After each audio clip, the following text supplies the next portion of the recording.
Oh, it's 1:31. That's good enough. All right. Are you ready? How old are you? 14. Ooh, that was tough.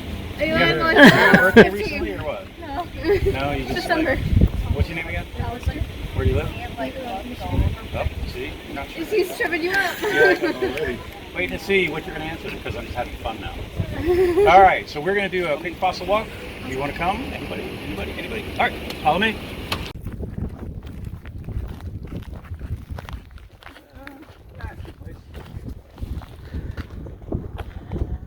Perfect. All right. So we're going to start by talking about fossils, so you get an idea of what you're looking for. Ready? All right. Either you're going to come closer to me, or I'm going to come closer to you. Okay, there we go. So what I want you to do is look at this fossil right here. All right. This is a fossil. I'll tell you what it is at some point today. Well, you can see the fossil, right? So one of the things I want you to do is, we'll do the how you tell a fossil from a rock. And we'll start by looking at obvious color differences, right? Everyone see the color difference, right? So you have this darker tan against this kind of lighter tan or beige. You can see it over here too, right? So you see the whole fossil, right? Mm-hmm. So you see the color difference. And the other thing that you'll notice is fossils have shapes, right? Mm-hmm. So the rock here doesn't really have a shape. It's just like a blob rock, right? Blob. But the fossil itself has straight lines, curved lines, like a triangle here. It's very clear that the rock is different than the fossil that's contained in it. So when you say, well, how do you find a fossil? So we look for visual things. Look out. And remember, we're looking for anything that looks different by shape or color, which is all you can tell from here, because obviously not. But do you see a pile of rocks out there on the surface? Mm-hmm. Small little scattering of rocks out there. Mm-hmm. Now, when I look at those rocks from here, can you see anything that looks shape-wise, angular at all? It's like a square. The light's not great today, but I can see it. But how do you find these? Now look down here. See another one down here. Look at this. You can you can see how smooth this is. The color difference, right? Look down here. So the fossil test, the sticking only works if it's a fossilized bone, because fossilized bone is porous, but fossilized poop, unless it contains bone, is not porous. So while you put it on your tongue, it wouldn't stick, but if you took a picture of yourself and sent it to your friends, you'd probably be famous, right? Yeah. What do you think?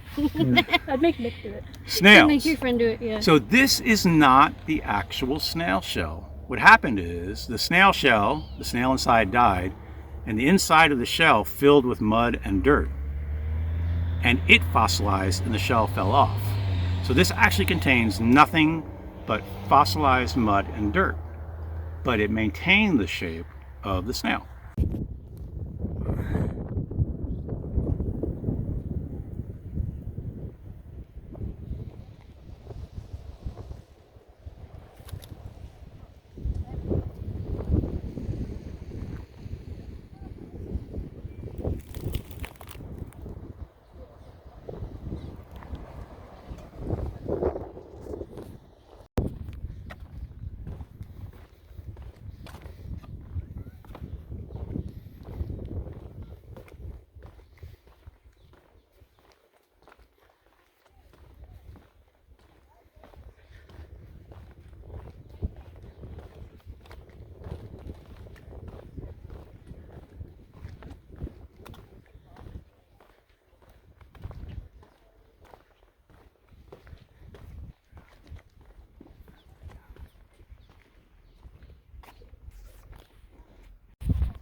All right. Hi, everybody. Thanks for joining us for the evening program tonight. I'm Ranger Madison. Welcome to Badlands, if nobody's welcomed you yet. Who's here for the very first time? Ooh, wow. That's a lot of you guys. Welcome, welcome. How do you feel? Are we doing all right? Feel like we're not so bad after all? Okay. Our jokes are bad, though. You're going to learn that tonight. All right. So, tonight, with this amphitheater right here, as a metaphorical pirate ship, I want to take you guys on a bit of a journey because there's going to be a setup for this, all right? So I know that each and every one of you had to drive through some amount of prairie landscape to get here to Badlands, right? And who looked out at that prairie landscape and saw that nice grass rolling in the wind? Who saw something like that? Oh, yeah. Yeah. Did that remind anyone of anything? Feel free to shout stuff out. Ocean waves. Ocean waves, bingo, right off the bat. How'd you guess what I was going for? Amazing. So, rolling grass in the open prairie has always reminded me of rolling waves across the open ocean. And I find that comparison compelling for two reasons. First, because believe it or not, where we're sitting right now used to be a vast seaway millions and millions of years ago.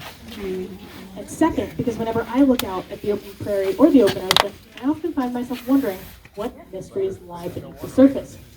So, like I said, tonight, with this amphitheater as our pirate ship, we are going to set sail on a treasure hunt to uncover the mysteries that lie here fossilized at Badlands. So, join me, if you guys are brave enough. We're going to sail far back in time, deep underwater, and meet a cast of crazy and sometimes creepy creatures that used to live in the sea here. And maybe, just maybe, you guys will show that you're brave enough to essentially sail the grassy seas as part of my crew. So, how does it sound? All right, can we get an aye aye? All right, sounds good. All right, they are very likely to be fossilized, and we actually have excellent examples of them in our Pier Shale.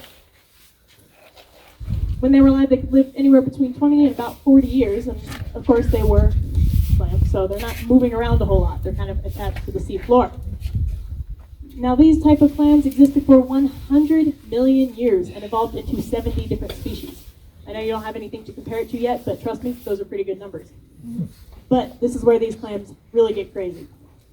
These clams could be anywhere from just a few centimeters in diameter to 6.5 feet in diameter.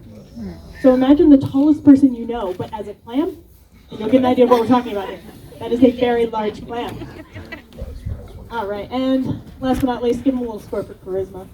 I mean, I feel like they do all right. The googly eyes really kind of do it for me. I don't know. The googly eyes have never been found in the fossil record per se, but the paleo artist decided to add those in just for fun.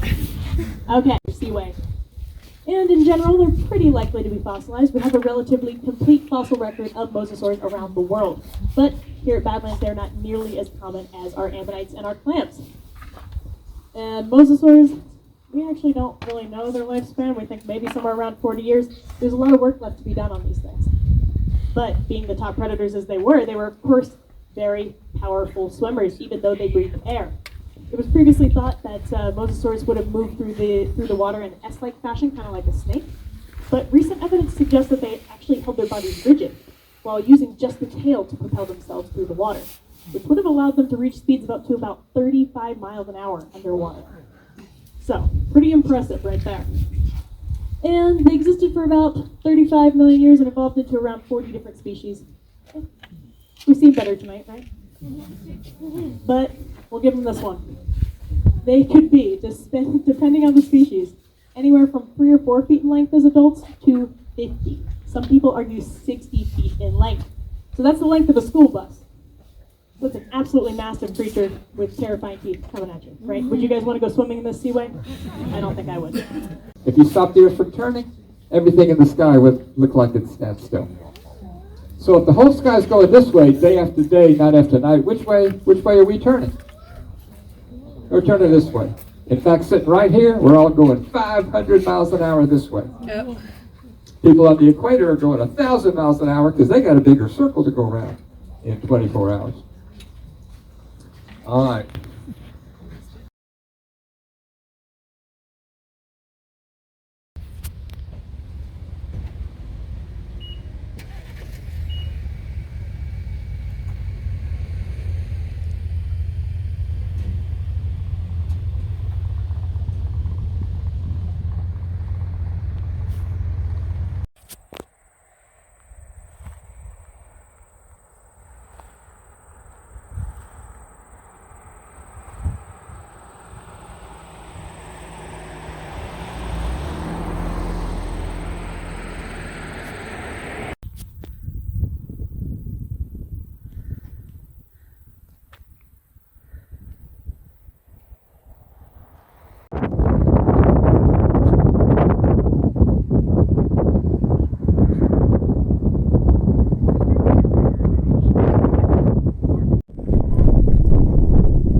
Thank you for watching our video. Please consider liking it and subscribing to the channel. And if you have any suggestions for future videos, please leave those in the comments section. We'll work on getting them out to you as soon as possible.